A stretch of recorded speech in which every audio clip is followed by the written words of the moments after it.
Hello guys! Good afternoon everyone and welcome to our videos for this day. Kumusta po kayong lahat? I hope nasa mabuti po kayong kalagayan sa oras pong ito. And for this video, I'm gonna share the Word of God from the book of Lamentation chapter 3 verse 22 and 23 or sa Tagalog po, Panaghoy chapter 3 verse 22 and 23. Ito po ang salita ng Diyos, ang sinasabi po ng Lamentation. Because of the Lord's great love, we are not consumed, for His compassion never fail. They are new every morning. Great is your faithfulness. Sa Tagalog po, pag-ibig mo o Yahweh ay hindi nagmamaliw. Kahabagan mo'y walang kapantay. Ito'y laging sariwa bawat umaga. Katapatan mo'y napakadakila. Totoo at tunay na dakila ang ating Panginoong Diyos. Amen? Hindi po nagmamaliw ang pag-ibig ng Diyos sa atin araw-araw.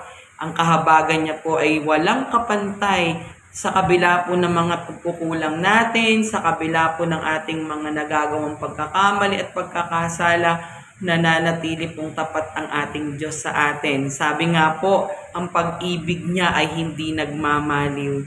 Kaya ito po isang napakasarap pong iniisip-isip po natin araw-araw kung gaano po tayo kamahal ng ating Panginoon. Imagine, sabi nga po, no, because of the Lord's great love, no, we are not consumed, for His compassion never fail. Hindi po talaga, no, nagmamaliw ang pag-ibig ng Diyos sa atin sa kabila ng ating mga nagagawang pagkukulang sa Kanya. Kaya dapat, ano po yung dapat nating gawin, mga kapatid?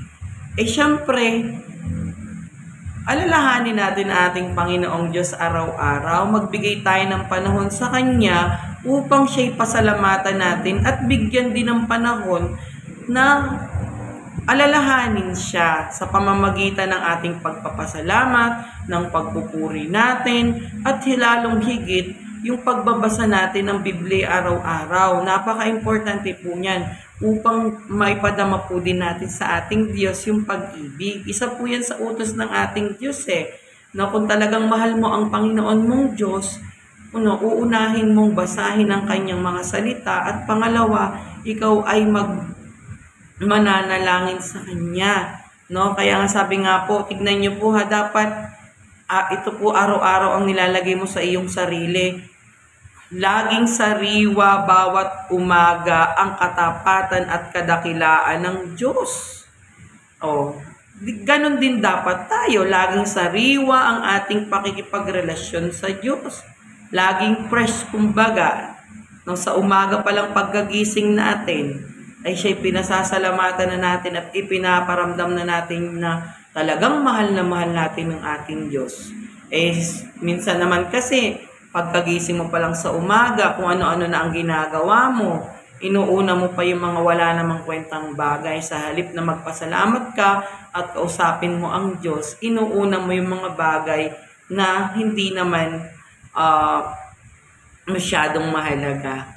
No? Kaya ito'y paalala sa atin, mga kapatid, no, na tayo ay mahal na mahal ng ating Panginoon. Kaya mapagpalang araw sa ating lahat. Lagi kayong mag-iingat saan man kayo magtungo, sa inyong mga trabaho, sa inyong mga negosyo, sa inyong pag-aaral.